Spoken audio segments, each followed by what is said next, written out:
Just wanted to show you my table saw and a few features that I've added. And continuing on the theme of dust collection, there's a few modifications that you can make to really improve on your dust collection. This is my Grizzly 1023 10-inch table saw. Had quite a bit of wasted space under here, so I made a drawer unit, another drawer unit.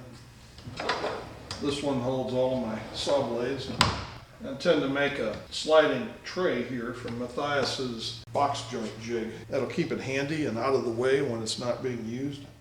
And on the end of the table saw, a couple of full extension roller guided drawers. Use some of that otherwise wasted space. And I have room for something to fit in here, and I just haven't figured out what that's going to be yet. And this is probably the handiest attachment on the saw. Roller outfeed table. Don't need it very often, but boy, when you do, it is nice. And it folds down and stays out of the way, so I don't have to walk around it or bump into it all the time. I really like that. 5-inch dust collection port. Manufacturers of these table saws a lot of times will give you a place to connect your hose, and that's about as far as dust collection really goes. There are so many holes and gaps and stuff in your table saw that you really need to go around and make a few modifications to improve the efficiency. And you can see that in here, sawdust and that just kind of piles up until it forms its own ramp to get down to this collection port. And there's about 5 gallons of sawdust in there, and I've gotten to where I don't even remove it anymore. If it's happy, I'm happy. It can stay there.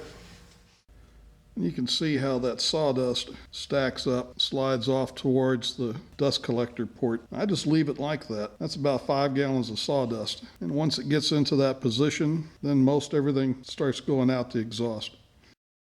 When I bought this table saw, this motor box was an accessory.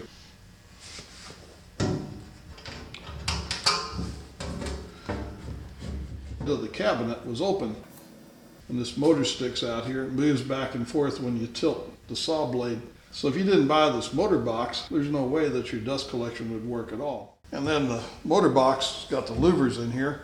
It's closed on the bottom and the top, and that allows air to come in and go across the motor so you have cooling on your motor. I think these are included with all their saws now. Then you have the slot in here that allows your table saw to tilt. And there's a lot of air that's lost through that slot. I take this magnetic sign material, cut a little notch in it, go around that shaft.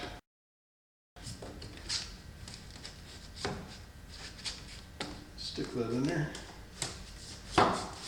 Plugs up that slot. And that one modification by itself makes quite an improvement to the dust collection. And then look up underneath your table saw where your table meets the cabinet.